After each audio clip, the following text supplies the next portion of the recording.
Bien, muchas gracias. A continuación, como he dicho, una de las personas que más ha trabajado por atraer el foro a México, por llenarlo de contenido y sobre todo por atraer conocimiento a este país y a Veracruz. Es subsecretario de SEDATU, el señor Alejandro Nieto. Muchísimas gracias. Un aplauso para él, por favor.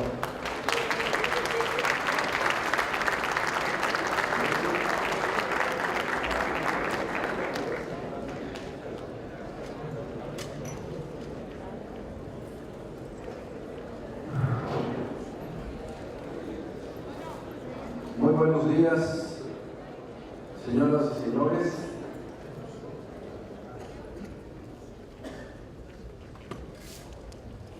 Me es muy grato tomar la palabra después del evento de inauguración para poder ofrecer a ustedes la visión que tiene el gobierno de la República Mexicana sobre el tema de las ciudades. Agradecemos en todo lo que vale la coorganización del gobierno de Veracruz, del Ayuntamiento de Veracruz Puerto y del Foro Iberoamericano de Ciudades para poder organizar este encuentro en donde en múltiples actividades durante los siguientes 3 días vamos a estar discutiendo, aportando, aprendiendo del tema de las ciudades. Así es de que, sin más, y esperando que pueda ser del interés de todos ustedes, empezamos con esta presentación. Si me ayudan con el... ¿Sí está la presentación ya?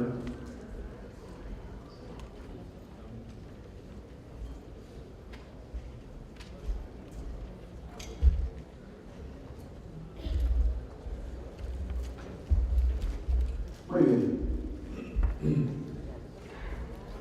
Las ciudades, como se ha dicho aquí en el evento de la inauguración, son centros de actividad del hombre. Creo que he escuchado una frase que yo he dicho y la he escuchado muchas veces, cómo la ciudad se ha constituido sin duda en el mejor invento del hombre. En este momento, digamos que en México, cuando menos, concentran las ciudades mexicanas el 87% de la inversión bruta en el país. Y son los centros de actividad social, económica y administrativa. Sin duda, las ciudades son una oportunidad para la productividad. En 78 ciudades mexicanas se genera el 83% del PIB.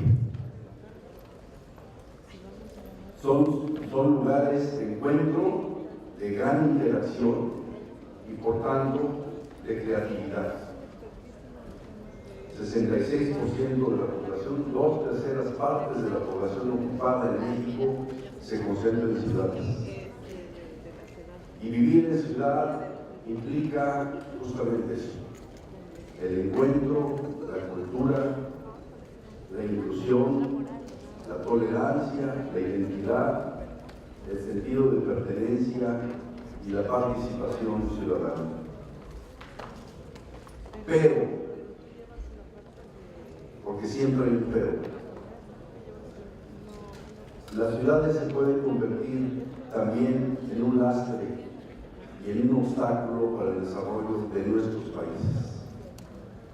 La competitividad urbana está en riesgo, porque los problemas derivados de una inadecuada gestión urbana pueden disminuir los beneficios de la aglomeración.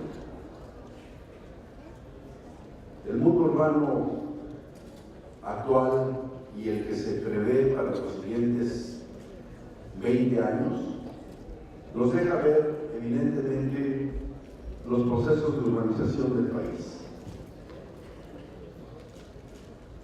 En América Latina, hacia el 2050, la mitad del siglo, el 87% de la población será urbana. Y en México, como se ha dicho aquí hace unos minutos, estamos rondando el 80% de los mexicanos que viven en ciudades. Decía el secretario Murillo Karam, justamente, estos procesos tan acelerados que en apenas 50 años convirtieron a un país que era rural en un país netamente urbano. Pero además de la urbanización, hay otro fenómeno que está permeando en estos procesos de concentración de la población, que es el fenómeno de la metropolización. Es decir, el crecimiento de manchas urbanas más allá de los límites político-administrativos que delimitan los distintos ayuntamientos. Nada más aquí en Veracruz se ha dicho, hay 9 metrópolis, 9 zonas metropolitanas. En México hay 384 ciudades, 59 de las cuales son zonas metropolitanas, más de 11 con 1 millón de habitantes o más, y 32 que suman más de 500,000 habitantes. Los procesos de crecimiento urbano y de metropolización han utilizado un modelo de ocupación extensiva del suelo. Este es un ejemplo de muchos ejemplos que podemos ver en el país. Crecimientos habitacionales, producción de vivienda, no producción de ciudad, alejados de los centros urbanos, que implican altísimos costos para las autoridades de los 3 órdenes de gobierno. La dotación de infraestructura en ciudades alejadas como esto, en ciudades dormitorios como estos, son altísimos respecto a lo que podría ser haber desarrollado esas viviendas al interior de las ciudades. Esta gráfica, espero que se pueda ver, determina, es un estudio del Centro Madre Molina, que determina los costos de la sociedad y los costos del gobierno cuando se trata de procesos de expansión urbana que le representa, en el caso de México, más de 10,000 millones de pesos al año, este modelo de expansión de la ciudad. Porque la expansión de la ciudad se ha dado bajo la lógica de que la conexión entre esas ciudades dormitorio y el centro de la ciudad se hace a través de vehículos automotores.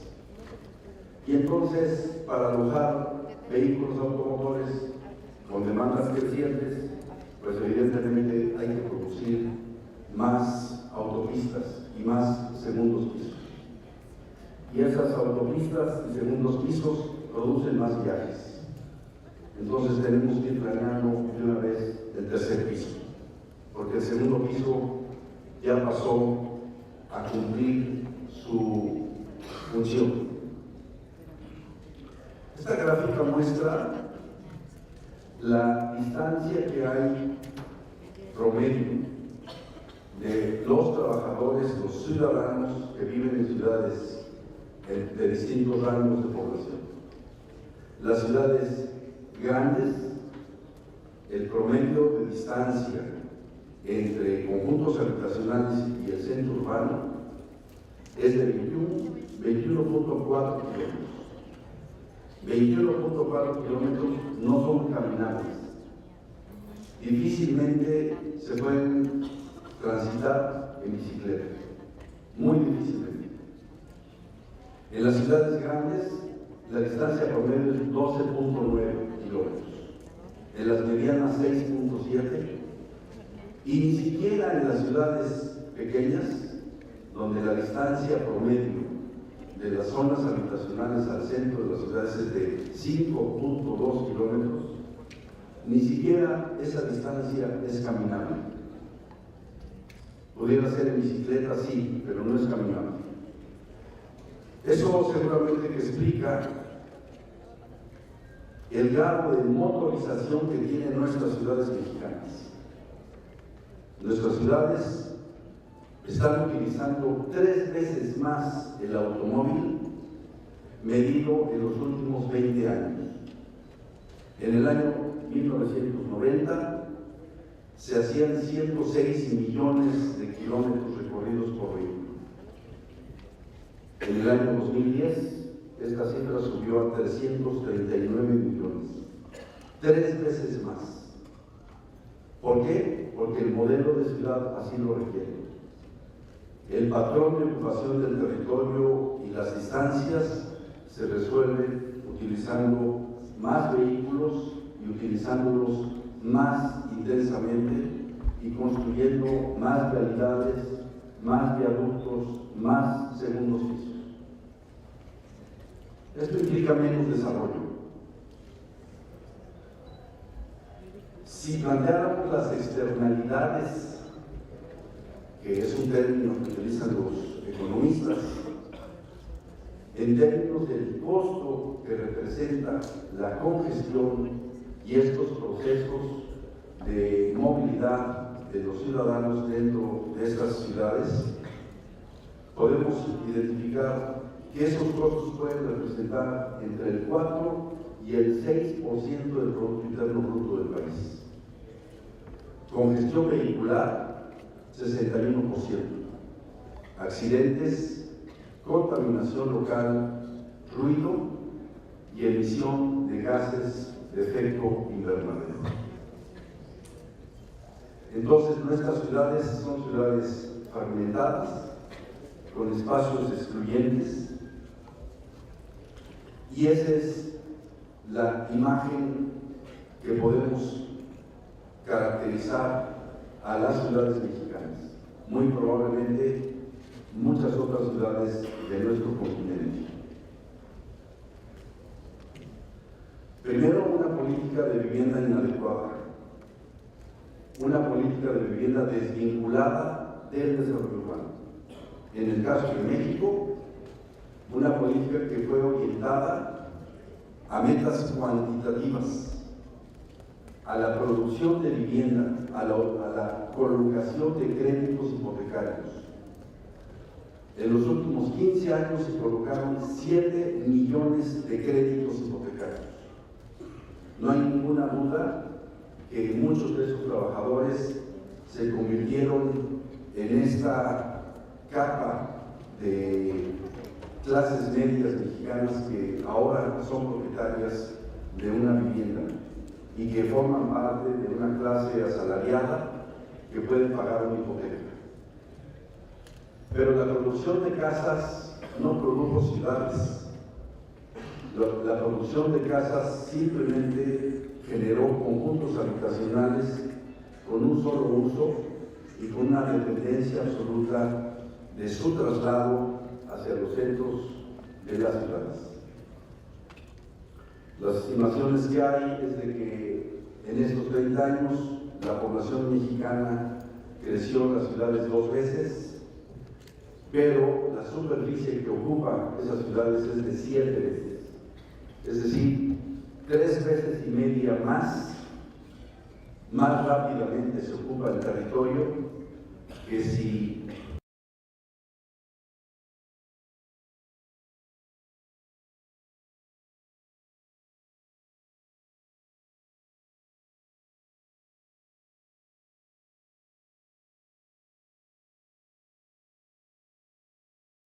es la población en 1980 y la mancha roja es la población del 2010 en Oaxaca.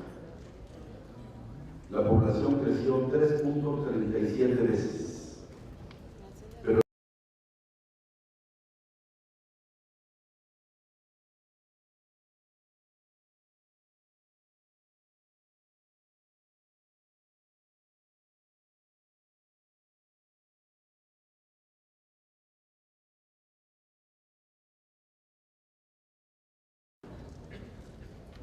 ¿Qué produce este proceso? Produce el crecimiento de la frontera urbana hacia afuera y va dejando huecos adentro. Estos huecos son suelo urbano baldío, inutilizado, en procesos de especulación urbana. Eso es lo que produce. En México estimamos que hay 120,000 hectáreas de suelo disponible adentro de las ciudades. 120,000 hectáreas. Pónganle la densidad que quieran.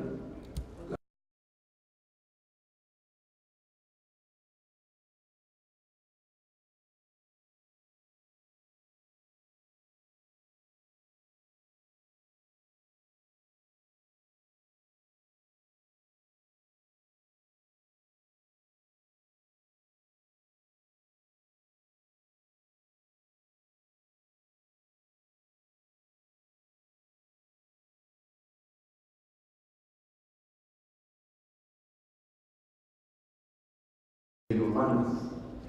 Es muy fácil trazar una línea de agua potable de drenaje donde no hay nada. Es muy difícil reconstruir la infraestructura adentro de la ciudad, que es lo que necesitamos. No podemos permitirnos como país desperdiciar casi el 40% de los caudales de agua limpia que se pierden en fugas adentro de la infraestructura de las ciudades. ¿Por qué? Porque no le estamos dedicando dinero a la infraestructura de adentro de la ciudad. Estamos creando infraestructura allá afuera, no adentro. Tampoco nos podemos permitir desatender la necesidad de rehabilitar, de mejorar y de ampliar el parque habitacional actual. Nuestro parque habitacional tiene más de 30 millones de viviendas en México. Y ese parque habitacional es el esfuerzo y el patrimonio de todos los mexicanos. No podemos permitir que ese patrimonio se disminuya en valor, se deteriore, se desocupe.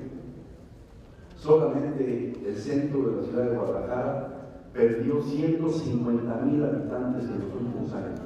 150,000 habitantes. ¿Dónde están viviendo sus habitantes? En las afueras de la ciudad, a 40 kilómetros. 40% del parque habitacional, es decir, cerca de 12 millones de viviendas en el país, necesitan mejorarse y necesitan rehabilitarse. Y bueno, las fuentes de empleo lejanas producen viajes, muchos viajes. Esta es la estación de Pantitlán del metro en la Ciudad de México. Podemos decir que la solución de la movilidad de las ciudades se realiza, se produce, se alcanza con un sistema de transporte masivo, en este caso el metro. Esta foto nos dice que no. Esta foto nos dice que aún teniendo metro, la ciudad está mal diseñada, porque está produciendo más viajes de lo que el propio transporte masivo puede trasladar. Esa es una foto de todos los días en la estación de Pantitlán, en la Ciudad de México.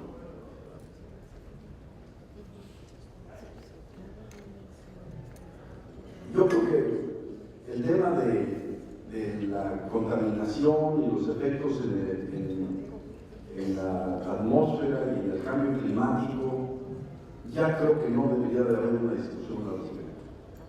Está presente, forma parte de nuestra vida actual y desafortunadamente forma parte de la vida de nuestros hijos y de nuestros nietos. El daño que hemos hecho a la atmósfera es irreversible. Las discusiones mundiales sobre el tema, hace algunos meses apenas en la COP20 en Lima, tiene que ver más bien con cuánto va a crecer la temperatura general del mundo y cómo los países tendrían que alinear todas sus políticas para reducir los gases de efecto invernadero para que ese crecimiento de la temperatura en el mundo pueda disminuirse.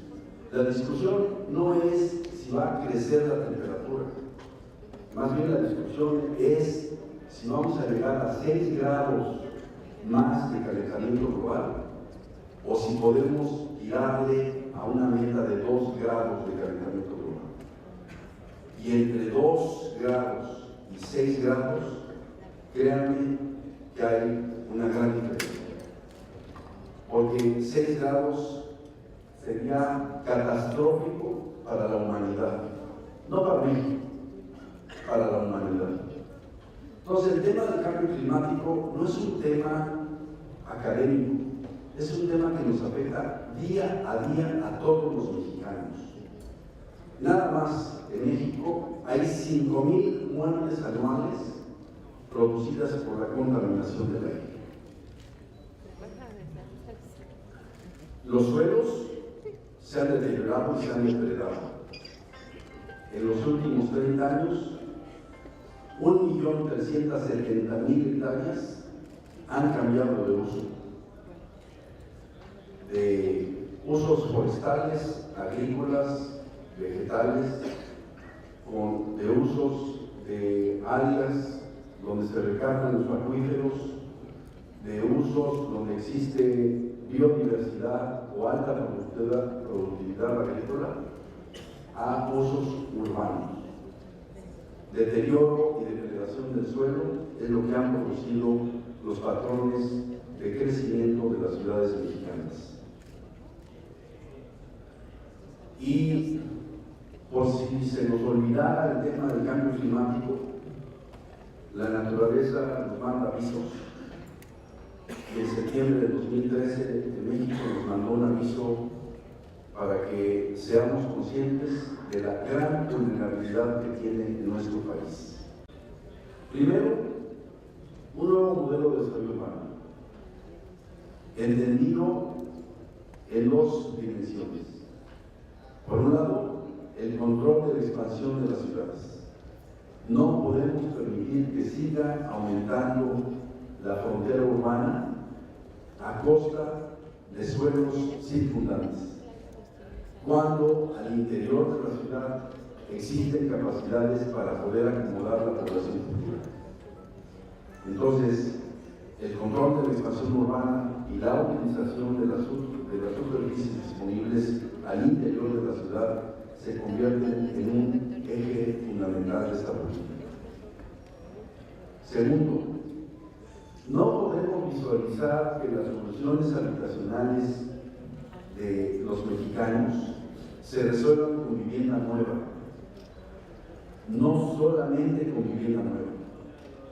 Sin duda, la producción de vivienda nueva es muy importante. Produce una cantidad muy importante de empleo en el país. Representa 3 puntos del PIB, la producción de vivienda nueva. Pero esa no es la solución que necesitamos todos los mexicanos. Necesitamos utilizar los 30 millones de viviendas que están disponibles. Entre 500,000 viviendas nuevas que se producen cada año, solamente hay 500,000 soluciones para 500,000 familias. Si utilizáramos el parque habitacional adecuadamente, tendríamos 30 millones de soluciones para los mexicanos, no 500,000 nuevas. Entonces, la política de diversificación de la oferta plantea, por supuesto, esquemas de vivienda en renta, por ejemplo, del mejoramiento y la ampliación del mercado habitacional, pero sobre todo hemos enfatizado mucho y queremos trabajar en ello, en la creación de un mercado secundario de vivienda, es decir, un mercado de intercambio de viviendas usadas, las 30 millones que ya existen, que en este momento es muy restringido, es muy primario, de hecho diríamos que no existe. En primer lugar, porque más o menos 7 millones de lotes construidos en México no tienen títulos de propiedad. no pueden estar en el circuito de intercambio formal. 7 millones de viviendas no tienen título de propiedad. En segundo lugar, las legislaciones, sobre todo la legislación civil, es muy compleja. Hay deficiencias en los registros públicos de la propiedad, no existen escrituras públicas y el intercambio entre particulares de un bien inmueble es muy complejo y con altos costos de transacción. Hay impuestos de muy diversa naturaleza que no hacen posible el intercambio de la vivienda. Si lográramos el intercambio de la vivienda, empezaríamos a solucionar inclusive el problema de las ciudades.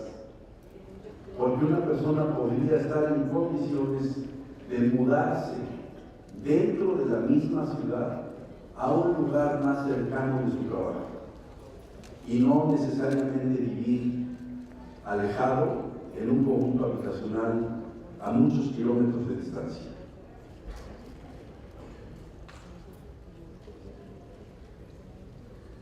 El tercer eje tiene que ver con movilidad urbana. Y la movilidad urbana necesita un replanteamiento de fondo del concepto del uso del espacio público.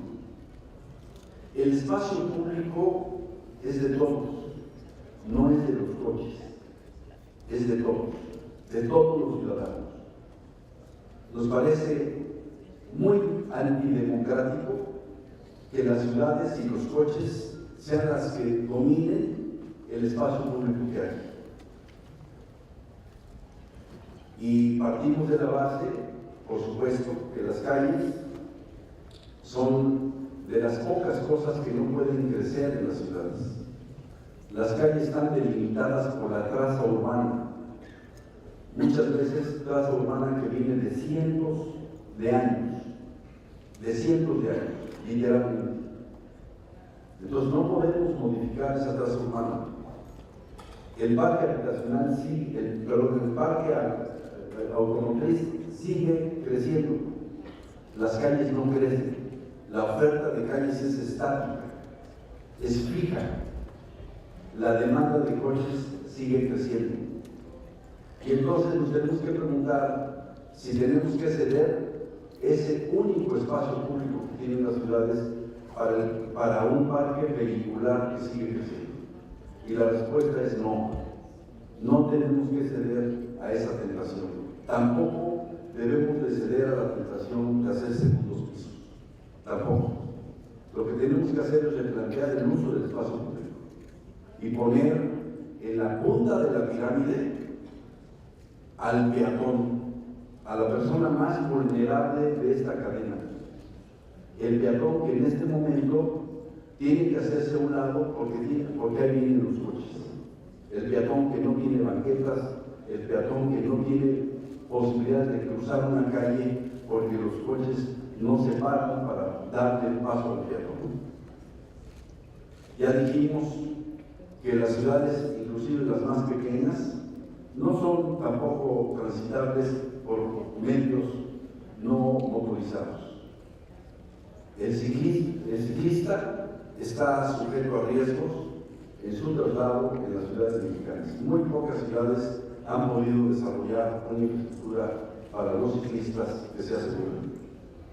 Y sin embargo, estos dos medios, caminar y utilizar la bicicleta, son en buena parte de la solución que necesitamos en las ciudades para movernos mejor y, por supuesto, para disminuir los efectos de la emisión de gases de efecto invernadero a la atmósfera. En tercer lugar, el transporte público. En cuarto lugar, el transporte de carga. Y en último lugar, los coches y las motocicletas. Pero ¿qué hacemos en México? En México lo que hemos hecho es utilizar casi el 70% de todas las inversiones públicas en México dedicadas a la infraestructura urbana, se dedica a la construcción de vialidades, no a la construcción de banquetas, no a la construcción de ciclovías, no a la construcción de infraestructura para el transporte masivo, se utiliza para construcción de vialidades de coches. De tal manera que necesitamos soluciones integrales de movilidad dentro de las ciudades. El otro eje de la política urbana del país tiene que ver con la gestión del suelo. No tenemos los instrumentos adecuados para extraer la riqueza de las plusvalías de la ciudad. Los instrumentos que tenemos son débiles y las autoridades locales tampoco tienen mayores incentivos para extraer esa riqueza. Una de ellas es el impuesto predial.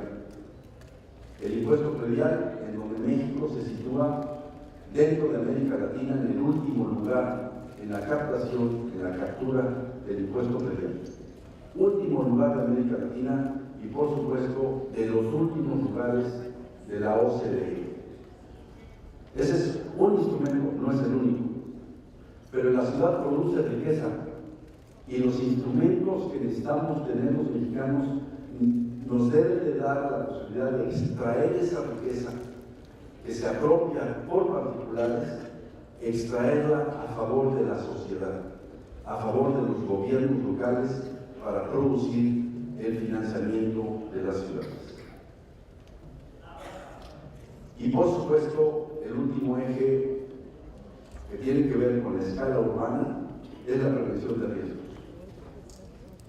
Nos hemos enfrentado en los últimos años, particularmente en los últimos 3 años, a fenómenos naturales desastrosos para las ciudades mexicanas, que cuestan miles y miles de millones de dólares remediarlos, cuando podría ser mucho más económico prevenirlos. Los esquemas de diseñar, estudiar y gestionar los riesgos en las ciudades son fundamentales y ha sido una instrucción del presidente de la República como el primer paso que debemos dar en cualquier revisión que quisiéramos hacer de los planes o programas de desarrollo urbano de los municipios, de las ciudades. Lo primero que tenemos que hacer, y yo los invito, sobre todo a los presidentes municipales, a que trabajemos en ello, lo que necesitamos hacer son mapas de riesgos a escala urbana, no atlas de riesgos. Los atlas de riesgos nos ayudan, sin duda, pero no determinan lo que necesitamos. Mapas de riesgos a escala 1 a 5,000, 1 a 2,000 si se puede, porque esos mapas de riesgos van a determinar restricciones absolutas a uso del suelo y actos de autoridad. No se trata de tener mapas coloreados bonitos o más o menos saber por dónde se va a inundar cuando viene una tormenta.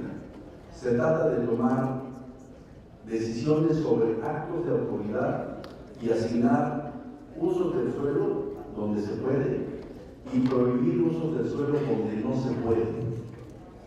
Y por eso necesitamos esas escalas. Yo los invito a todos ustedes a que se acerquen con nuestros delegados, con nosotros mismos, en ese dato para trabajar en esta materia.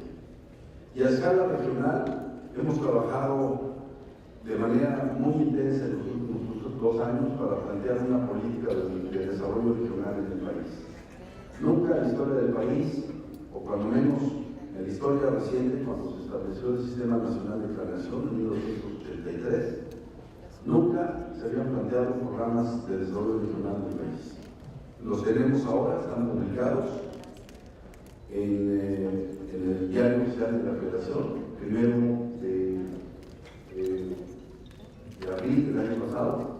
Todos los programas de carácter sectorial y de desarrollo regional están publicados en el Diario Oficial. Por supuesto, lo que se plantea en este mapa de manera muy esquemática son los 3 países que tenemos en México. Dentro de las fronteras de México existen 3 realidades: la del norte, la del centro y la del sur-sureste. Lo que se plantea, entre otras cosas, es tratar de impulsar el desarrollo económico en algunas áreas que son estratégicas no solamente para la economía del país, sino inclusive son estratégicas en términos de seguridad nacional. Este es el caso del sur sureste, donde el presidente de la República ha instruido para localizar estas zonas económicas especiales en el puerto Lázaro Cárdenas de Michoacán, en el corredor transísmico que sale de Coatzacoalcos y llega a Salina Cruz, y en el puerto Chiapas, en la frontera, casi en la frontera con Guatemala.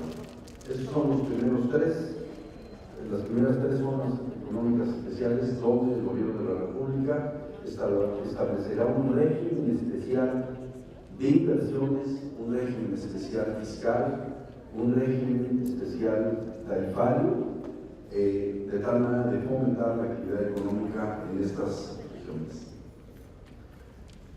Otro elemento que queremos llamar su atención es el Programa Nacional de Infraestructura. El Programa Nacional de Infraestructura que fue anunciado, como ustedes saben, y que incluye inversiones de 7.7 billones de pesos en los distintos ramos que ya están previstos allí en esta lámina: comunicaciones y transportes, desarrollo urbano y vivienda, energía, en infraestructura hidráulica, en temas de salud y en turismo. 743 proyectos. En este mapa está representado gráficamente lo que va a pasar en el país a lo largo de este sexenio a través de este Programa Nacional de Infraestructura. Y de lo que se trata es preguntarnos, señores presidentes municipales, como lo he comentado yo con los gobernadores en las reuniones de la CONAGO, si las ciudades mexicanas están preparadas para poder tener y para poder afrontar los impactos que representa el Programa Nacional de Infraestructura. Aquí mismo en Veracruz, la última visita que hicimos recientemente, le planteamos al señor gobernador y al alcalde Ramón Bob, que nos acompaña nuevamente, muchas gracias Ramón, que por un lado se está haciendo una infraestructura muy importante en el puerto de Veracruz, que lo va a colocar en el mapa de los 10 principales puertos del mundo, es decir, una infraestructura de primer mundo. La pregunta es si estamos preparados en la ciudad para poder recibir y tener una ciudad de primer mundo también. Lo mismo está pasando en muchas otras ciudades, donde existen infraestructuras creadas por otros sectores, pero no necesariamente tienen un reflejo en la infraestructura de la ciudad. Necesitamos infraestructuras de primer mundo en ciudades de primer mundo. Ese es el binomio que necesitamos tener, y no infraestructuras de primer mundo en ciudades de tercer mundo. La pregunta entonces, señores alcaldes, es si estamos preparados para recibir estas inversiones, si estamos preparados en todo, en la planeación del territorio, en la definición de recursos naturales, en la previsión de dónde se va a crear la ciudad, la infraestructura, las infraestructuras básicas, la producción de vivienda, de equipamientos que necesitan los pobladores que van a llegar a estas ciudades. Las primeras acciones que hemos hecho son acciones de consolidación urbana, no me voy a detener. Tenemos el rescate de barrios con gran potencial. Aquí mismo ya se mencionó La Huaca, es un barrio tradicional, histórico, en el centro de Veracruz. Ese es el tipo de intervenciones que estamos haciendo, los programas de hábitat que atienden al mejoramiento del entorno de barrios pobres o que están en pobreza extrema en nuestras ciudades, recuperación de espacios públicos, programas de recuperación de tenencia de la tierra, desarrollos orientados al transporte, densificar áreas dentro de la ciudad que están vinculadas al transporte masivo, la atención de centros históricos, la reconversión de polígonos industriales, la reconversión de estaciones de ferrocarril, aquí mismo en Veracruz, muy probablemente en alguna otra ponencia nos van a poder mostrar algunas de las ideas que tiene la ciudad de Veracruz para reconvertir todas las áreas de reserva que están vinculadas a las vías de ferrocarril y a la estación de ferrocarril, la NAM urbana, subsidios a la vivienda, reordenamiento de unidades habitacionales y el programa de subsidios a la vivienda vertical. Pero en todo caso, lo que necesitamos es una gran reforma. El país ha avanzado de manera muy importante en 11 grandes reformas estructurales. Yo he comentado que la reforma que falta se llama la reforma urbana.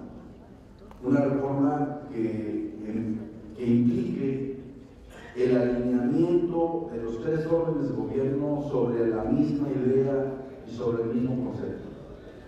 La ciudad no está imponiendo ni trata de imponer modelos únicos, pero sí principios universales.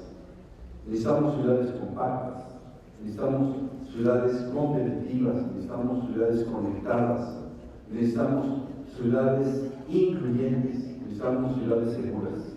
Esos son principios que debemos de conservar en la legislación. La legislación tendrá que ser general, a partir de reformas constitucionales inclusive, una nueva ley general, que sustituya a la Ley General de Asentamientos Humanos, que data, imagínense ustedes, de 1976. Hace 38 años fue el inicio de esta legislación que todavía es vigente en México. Y en 38 años han pasado muchas cosas en nuestro país. Es, sin duda, el gran proyecto del presidente Peña, el tratar de producir, junto con los congresos locales, una nueva legislación para el país. ¿Cuáles son los principios a los que yo me refería? Necesitamos una ciudad sustentable que atienda la necesidad de crecer y de convivir con su entorno natural y de no poner en riesgo las futuras generaciones. Necesitamos una ciudad policéntrica, una ciudad conectada, una ciudad inteligente, una ciudad incluyente, una ciudad resistente o resiliente y una ciudad con instituciones y ciudadanía fuerte. Y entonces, la necesidad de generar desarrollos urbanos planificados, densos, compactos, con usos del suelo mixtos, una ciudad policéntrica que modifique los patrones originales de los asentamientos prehispánicos y luego coloniales que tenían un solo centro, y así están diseñadas prácticamente todas nuestras ciudades, con un solo centro. Cuando una ciudad tiene un solo centro, irremediablemente va a haber congestión, no hay otra manera, porque todos van al mismo lugar. Necesitamos diseñar ciudades que tengan muchos centros, o subcentros, si ustedes quieren. Necesitamos partir los flujos. Yo he comentado en otros foros y lo repito en este. La mejor política de movilidad que hay, no conozco otra mejor, es la reducción drástica de viajes. Esa es la mejor política de movilidad. El que no haya viajes o el que los viajes sean los mínimos. Y los viajes mínimos, los que se puedan sean caminando y los que se puedan sean en bicicleta. Esa es la mejor política de movilidad que puede haber. Y eso no puede haberlo con ciudades de las dimensiones que tenemos y sin una visión de barrio, una dimensión de ciudad humana, una ciudad caminante. No hay manera de hacerlo. Si construimos ciudades policéntricas, vamos en el camino correcto. Una ciudad conectada. Ya vimos la pirámide del uso de la calle, respetando al peatón y al ciclista, pero por supuesto necesitamos el transporte público. No hay ninguna duda que las grandes ciudades del mundo se van a construir alrededor de sistemas de transporte masivo sustentable. Una ciudad incluyente. La ciudad es el lugar donde se ejercen los derechos humanos, ¿o no? Diríamos, en una ciudad bien diseñada, los hombres ejercen sus derechos. En una ciudad mal diseñada, los hombres están excluidos de ejercer sus derechos. Una calle que no se puede transitar es una calle que excluye a una persona con discapacidad. Una persona que no puede transitar o de acceder a un espacio público es una persona que no está ejerciendo sus derechos. El derecho a la ciudad es la primera reforma que estamos impulsando. Artículo 4 de la Constitución.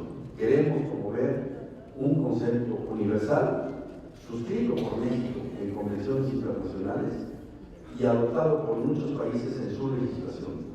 El derecho a la ciudad para que todos los mexicanos se igualen, tengan las mismas oportunidades. La ciudad sea el espacio democrático que necesitan los mexicanos. Una ciudad inteligente. En esta época de transformaciones increíbles de la tecnología, particularmente del Internet, ¿qué hacemos con 70 millones de celulares que hay en México? Teníamos que hacer algo. 70 millones de mexicanos tienen teléfonos, no todos son inteligentes, pero vamos hacia allá. Entonces, hay muchas cosas que tenemos que hacer en la ciudad, desde el trabajo en casa, hasta temas de seguridad, o medir nuestros movimientos, origen y destino dentro de la ciudad, o identificar fallas en los servicios públicos. Hay muchas cosas que tendremos que hacer para poder utilizar la tecnología en este esquema de ciudades inteligentes. Una ciudad resiliente. No podemos nosotros arriesgar ni la vida ni el patrimonio de los mexicanos en ciudades vulnerables que ni siquiera estamos cuidando que dejen de ser vulnerables. Tenemos que prever con restricciones absolutas al uso del suelo en lugares donde no se puede construir, punto. No podemos permitir que la gente se asiente arriba de los ductos de Pemex, o abajo de las líneas de alta tensión de CFE, o en los cauces de los ríos, o en pendientes pronunciadas donde va a haber desgajamiento de cerros. No podemos permitir que eso suceda. Las ciudades del futuro tienen que ser resistentes. No podemos impedir que tiemble en México. No podemos impedir que haya tormentas en México. Lo que sí podemos impedir es que las ciudades sigan propiciando el asentamiento en lugares inadecuados. Estos son algunos esquemas que debemos utilizar.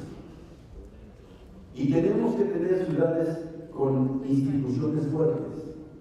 La ciudadanía tiene que hacer la diferencia entre una ciudad bien planeada y con una buena gestión a una ciudad desordenada y donde no impere ni el Estado de Derecho ni la democracia. La democracia a través de la confianza del ciudadano, el ciudadano participando responsablemente en las decisiones y en la gestión de la ciudad. Necesitamos un diálogo constante entre los tres órdenes de gobierno, este es uno de ellos, con el sector privado, con la academia, porque necesitamos ciudades para el siglo XXI. No estamos en el siglo XX, estamos en el siglo XXI. Un siglo que nos acecha con grandes riesgos, pero también nos ofrece grandes oportunidades. Las ciudades exitosas serán aquellas que den prioridad a las personas, mejor condición en su calidad de vida y evidentemente planteen su competitividad. Las conferencias mundiales que se han venido desarrollando, y particularmente la COP21, que va a ser en París a finales de este año, plantean de manera definitiva el tema de las ciudades y la sustentabilidad. No se trata nada más de planear la ciudad en función de intereses, se trata de plantear la ciudad y de planear la ciudad en función del requisito indispensable de que sean sustentables. Y el año que entra en Quito, Ecuador, se va a llevar a cabo la conferencia mundial Hábitat 3 por tercera vez. Cada 20 años se hace esta conferencia, 20 años. El mundo está revisando cada 20 años lo que hacen los países en materia de hábitat. Estaremos allí en Quito y estaremos planteando el compromiso de México, y yo estoy seguro que de América Latina, en términos de una organización sostenible como parte de un nuevo marco de desarrollo que plantea la agenda mundial a partir del año 2015, de este 2015. El hábitat, la ciudad, debe ser un espacio confortable, debe ser un espacio donde podamos vivir en paz, en armonía, desarrollando todas nuestras potencialidades. Las ciudades de México tienen que servirle a los mexicanos, tienen que hacernos mejores mexicanos y tienen que hacer las ciudades a un mejor país. Muchas gracias a todos. En esta página, la última, si me permiten, la última página, queremos crear también una comunidad. ¿Pueden poner la última lámina, por favor? Queremos crear una comunidad de personas que tenemos el mismo interés. Yo he comentado que tenemos que construir primero un discurso, y me parece que el discurso lo ha planteado el presidente de la República muy claramente en su política nacional de desarrollo urbano. Pero necesitamos, después del discurso, necesitamos generar muchas voces y colocar este punto en la agenda pública nacional, en la agenda política del país. De nada sirve la reforma energética o la reforma laboral o la reforma de telecomunicaciones si seguimos teniendo las ciudades que tenemos. Vamos a construir las voces que necesitamos para colocar este tema en la agenda pública del país y, por supuesto, del mundo. Están varios arrobas de Twitter, hashtag Ciudad Humana, por supuesto, el hashtag de este foro interamericano de ciudades. Muchas gracias a todos ustedes y por aquí nos estaremos viendo en estos 3 días.